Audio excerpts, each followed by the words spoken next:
Hello, good evening, everyone. Welcome to your daily dose of current affairs. So my name is Manish Mittal and welcome to the BullDose of current affairs for 3rd of December 2021.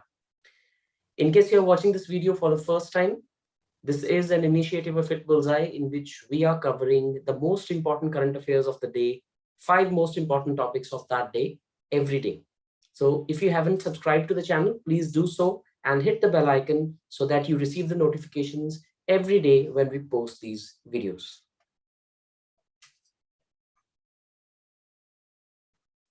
So let's see what all we are going to cover in this video. So these are the 5 topics that are in news today. The first one is the Pika Rebellion of Odisha. So this topic is important because many students, they keep asking me in classes and out of classes that how can history be in current affairs? So if we read about a Mughal ruler, for example, or if we read about a particular rebellion during the freedom struggle, for example, the Pika Rebellion of 1817. So you might ask that what is the relevance of reading about this rebellion? Now that it is in news, it has become so very important. So we'll see why the Pika Rebellion of Odisha is in news and what was the rebellion actually.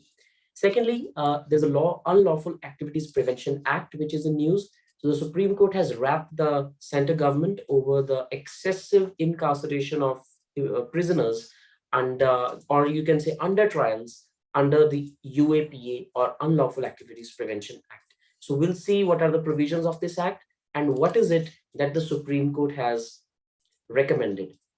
Thirdly, we'll see a news related to the Smart Cities mission. We know that the government of India had set a target date of December 2021 for making 100 cities in India as smart cities. So we'll see what is the news about and what are those cities.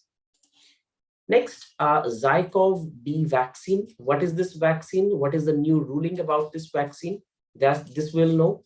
And finally, some new butterfly species have been discovered in a particular place in India. We'll see what all important there is to discuss in this news. Starting with the first one.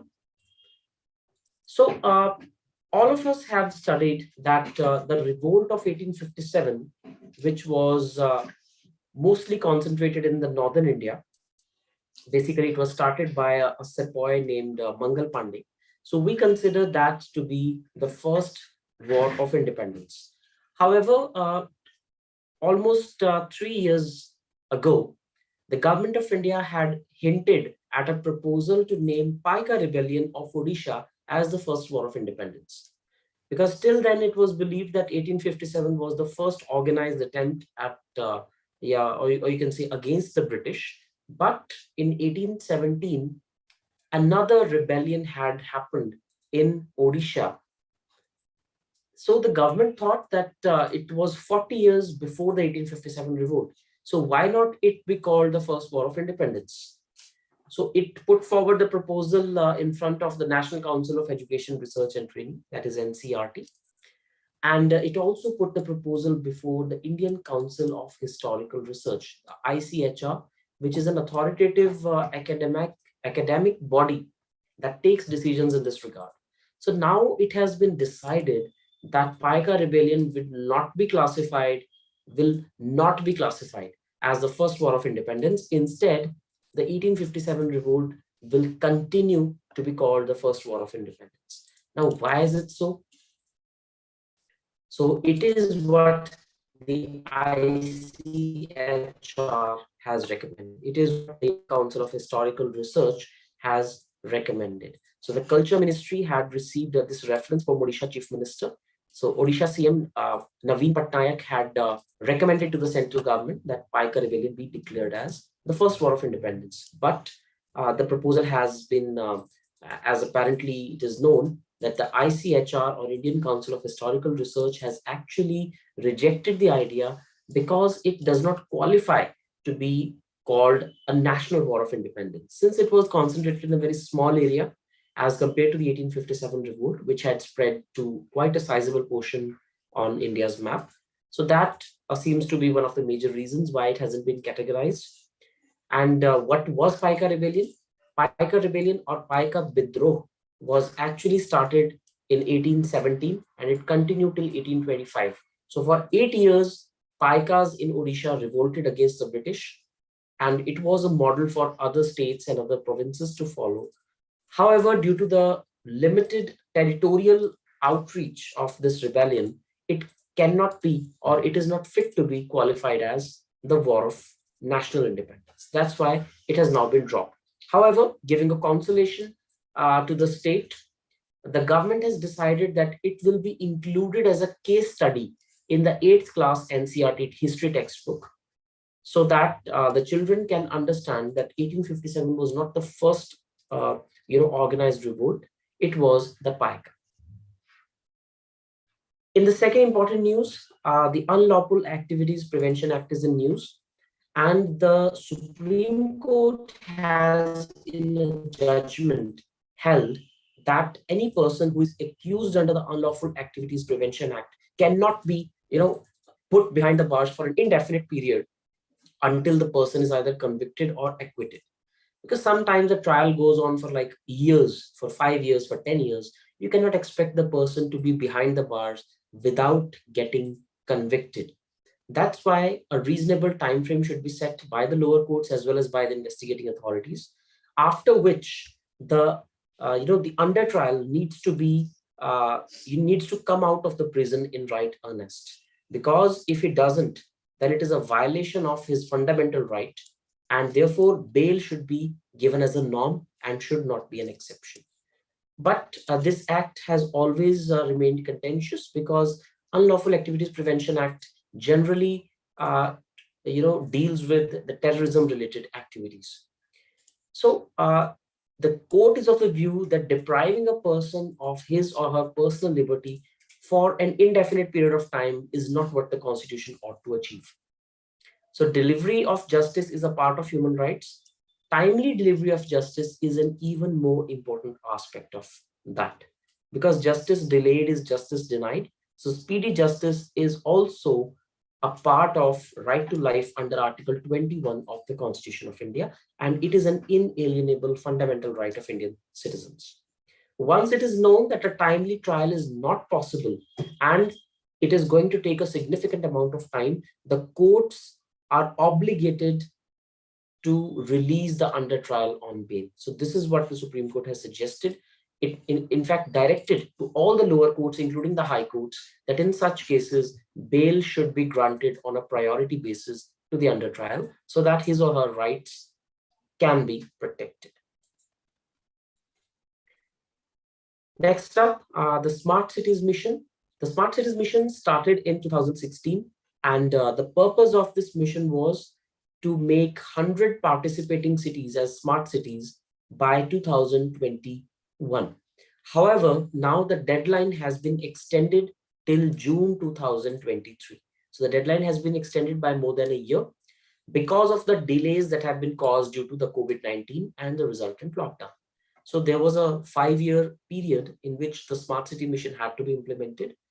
But due to the COVID-19 and its lockdown, most of the projects are facing delays. So because of that, the deadline has now been extended, and Housing and Urban Affairs Ministry is the nodal ministry for implementing Smart Cities mission. So now the deadline is June 2023. So as I told you, the scheme was announced in 2015, and the selection of cities took almost 2 years, from 2016 to 2018, and its deadline was initially supposed to be December 2021. Next is ZyCoV-D vaccine. So why is it in news and what is this vaccine? So Union Health Secretary has asked 7 states to identify high priority districts where the 3-dose ZyCoV-D vaccine could be launched initially. So this is a new vaccine, which is a 3-dose vaccine. Generally, we are seeing 2-dose vaccines like Covishield and Covaxin, but now we have a 3-dose vaccine called ZyCoV-D. And 7 states where the vaccination coverage has been really low as compared to other states, they have been asked to identify the clusters where people are highly unvaccinated. And those states are Bihar, Jharkhand, Maharashtra, Punjab, Tamil Nadu, Uttar Pradesh, and West Bengal. So these are the 7 states where high number of people are present who have not been vaccinated even once. So these states have been asked to identify those people and point them out in clusters in different districts so that ZyCoV-D can be administered to those people. National training for administration of this vaccine is already complete. Now, why is the need for a specific training to administer this vaccine? Because it is based on pharmajet injectors. And unlike other vaccines, it needs a special applicator for administration. There's a special device, there's a special method through which this vaccine is administered. That is why special training is provided to the healthcare professionals and to the paramedical staff so that they can administer this vaccine. These states have also been told to ensure that all the eligible beneficiaries have, those who have taken the first dose are covered in further, or you can say subsequent vaccines as well. Also, there is a campaign that is going on called Har Ghar Dastak. Har Ghar Dastak means every house should be approached to ascertain how many people there are vaccinated. So this is the Har Ghar Dastak program, which is nationwide COVID-19 vaccination campaign.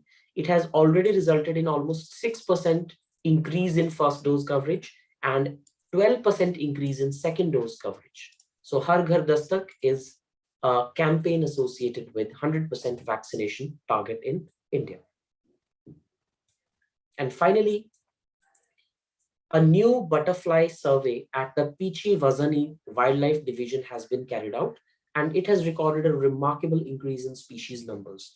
This is a rare news nowadays when we are seeing climate change. We are seeing many species of plants and animals going extinct day by day. In such a time, a butterfly survey has indicated increase in the number of species of butterflies, which is a hearty, or you can say a welcoming change for environmentalists and enthusiasts. So in this survey, the largest butterfly in India, that is southern birdwing, and the smallest, the grass jewel, were also included in the survey. And the state butterfly of Kerala, that is Buddha peacock, has also been covered. So in this survey, of the 326 species that are found in Kerala, 156 species were recorded in this particular division. So this was a 4-day survey, and it has been carried out by the Kerala Forest Department and the Travancore Natural History Society that is based in Thiruvananthapuram.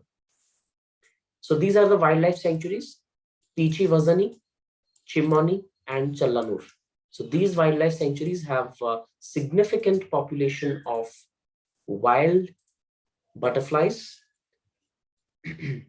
Collectively, they are housed to more than 300 butterfly species. Other notable species other than southern birdwing, grass jewel, and Buddha peacock include Nilgiri grass yellow, Travancore evening brown, Malabar flash, orange-tailed owl, southern spotted ace, and common onyx. So this report of common tinsel at Chullanur was another highlight, because it was earlier believed that common tinsel butterfly is not found in the Chullanur Wildlife Sanctuary, but now it has been found there.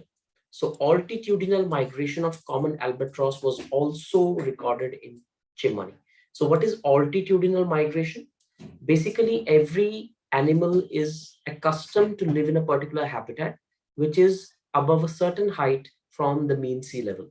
Whereas altitudinal migration means that a particular animal or a bird has migrated from one place to another, which is significantly different in altitude, that is height from the mean sea level. So this has been observed in the common albatross in the Chimani Wildlife Sanctuary. So these are some important findings of this wildlife butterfly survey, which has been carried out in Kerala.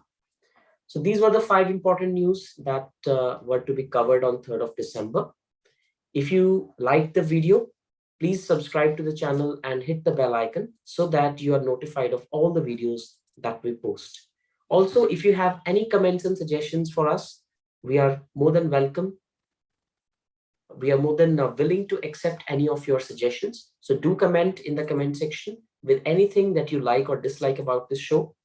Thank you so much. This has been your daily dose of current affairs. This is me, Manish Mittal, signing off.